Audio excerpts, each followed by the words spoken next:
My wife's concern is that our safety is not being viewed as important at all.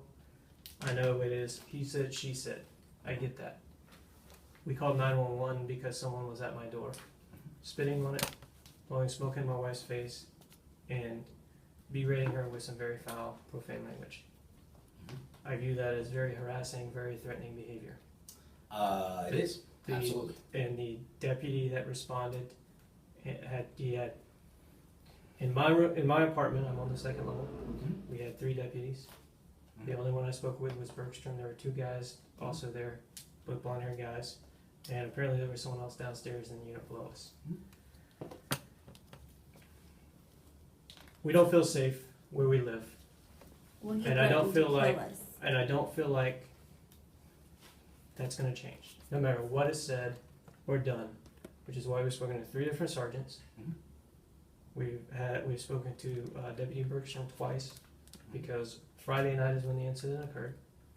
We were walking down our stairs at our complex to drive over here today at 6 p.m. because we were told that Sergeant Christie would be here at 6, get here a little after so that he can do whatever he's got to do at the beginning. That's what Sergeant Buckner told us this morning. He works at 6. He starts in Tarpon Springs. I was not told that. Like you, I can only do with what information I'm given. And then they told us by mistake that Christie wasn't his superior, that it was with the W. Wendell. Sergeant Wendell. But then they came back and said, no, it is Christie. And so it's just been like... It's been a very long... That mix-up is only because Sergeant Christie is now working up in the Tarpon Springs area. Deputy Bergstrom's assigned to him, but he's working in the night in the city of Dunedin because we're short-handed, so we're bouncing people around. So, another sergeant may have looked, the day shift sergeant probably looked at the schedule and saw that Deputy Bergstrom's working in Dunedin. Yeah. Sergeant Wendell's a Dunedin sergeant. Yeah.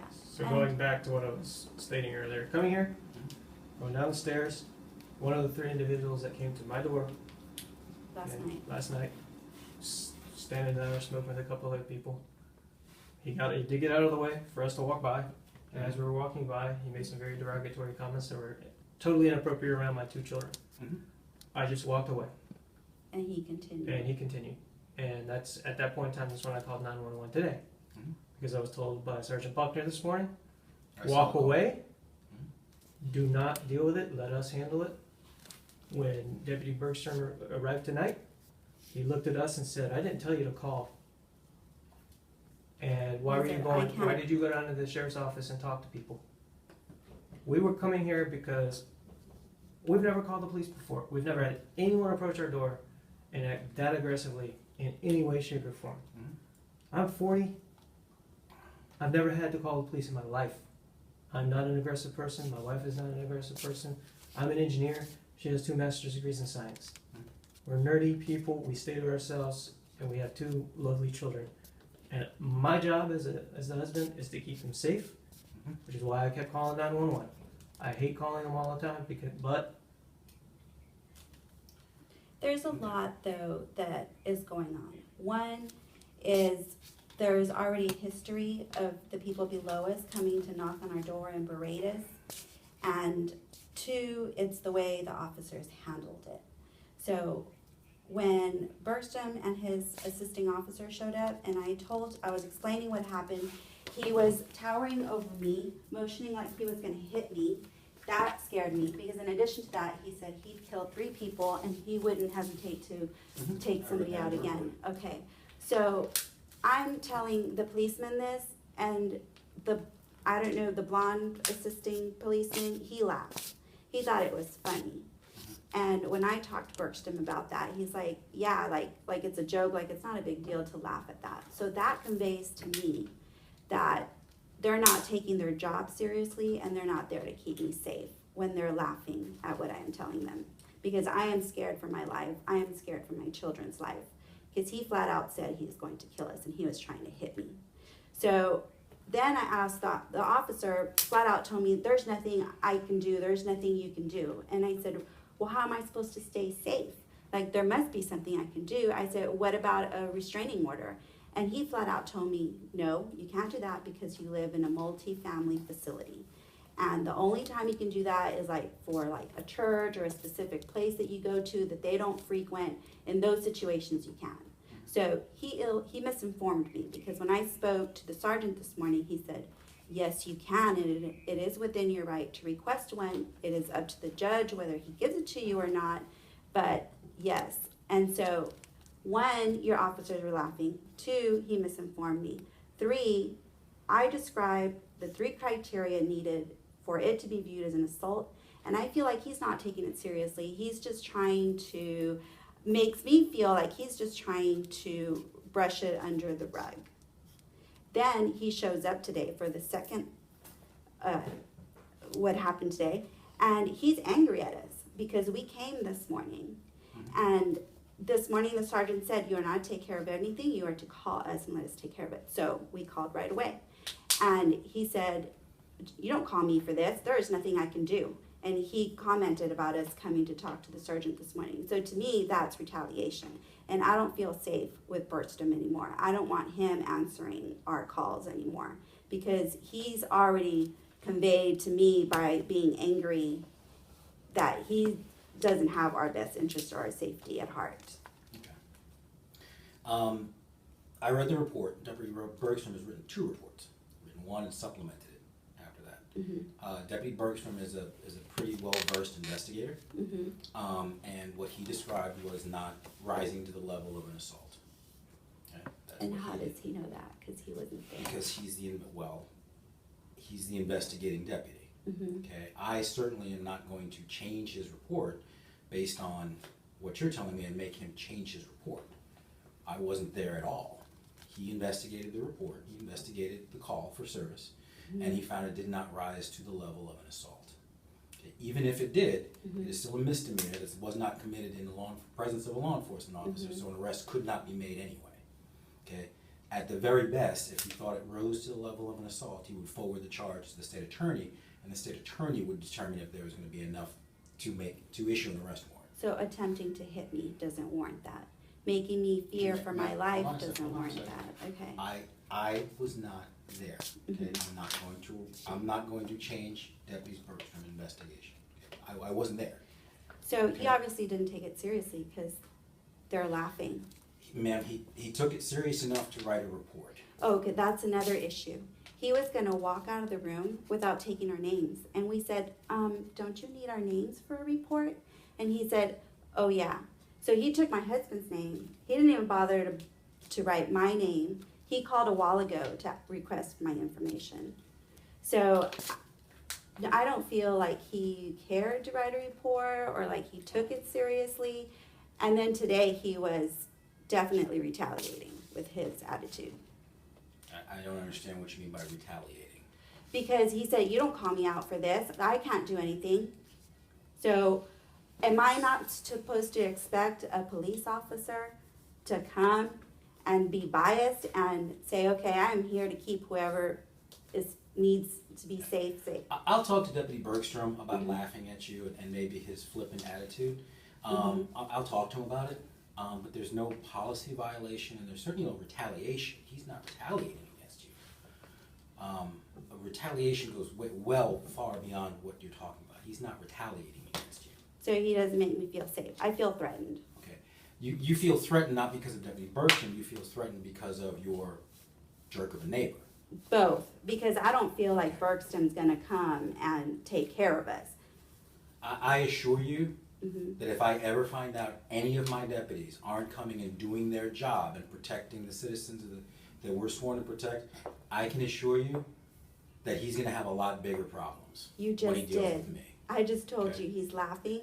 He didn't get all the information. If he knows his job, he should have gotten all the information right away. Stop.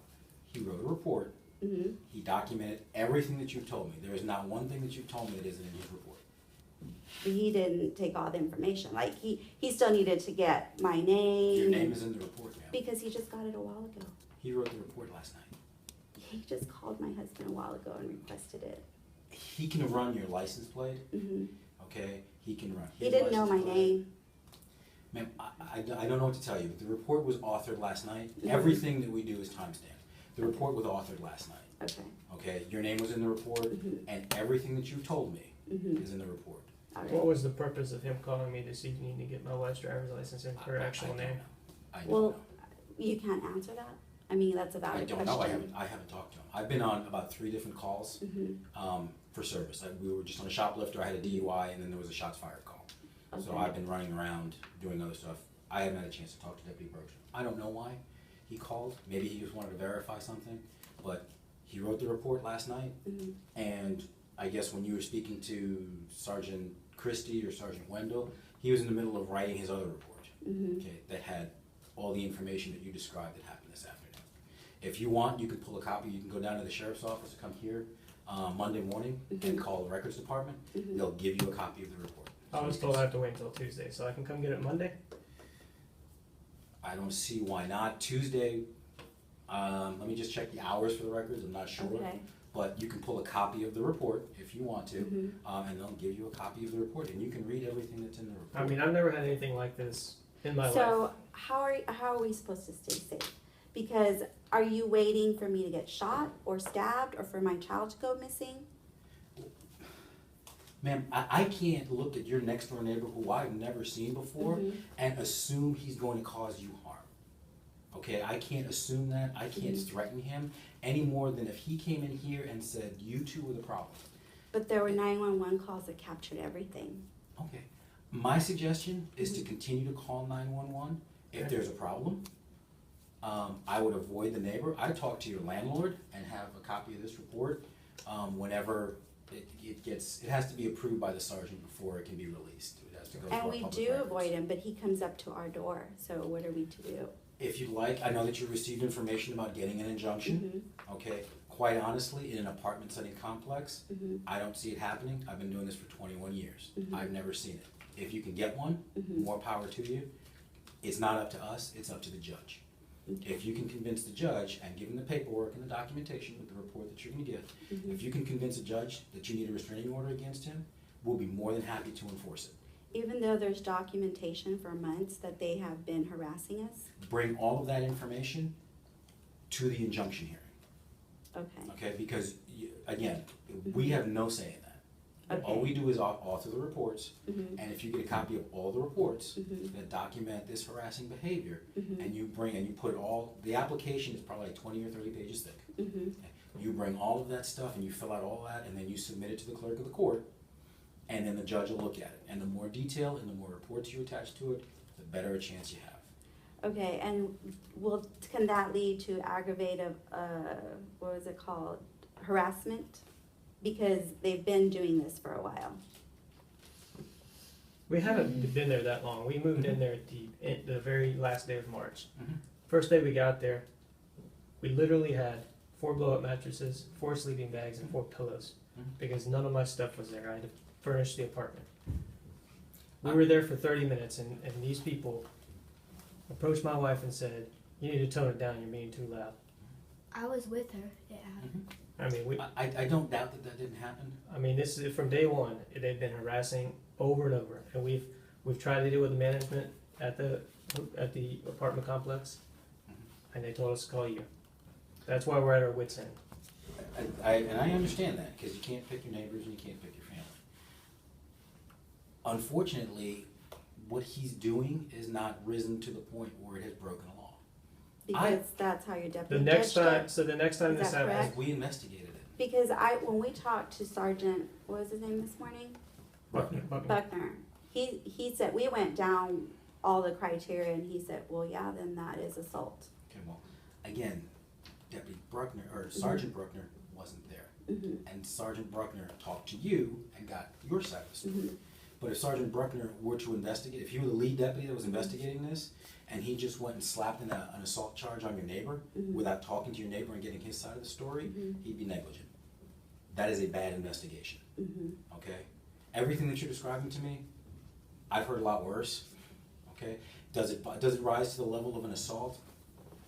It Can you doesn't. tell me what an assault is then? An assault is a threat by word or by action coupled with an apparent ability to carry out that threat and the creation of a well-founded fear that such violence is imminent. That is what we have in our hands.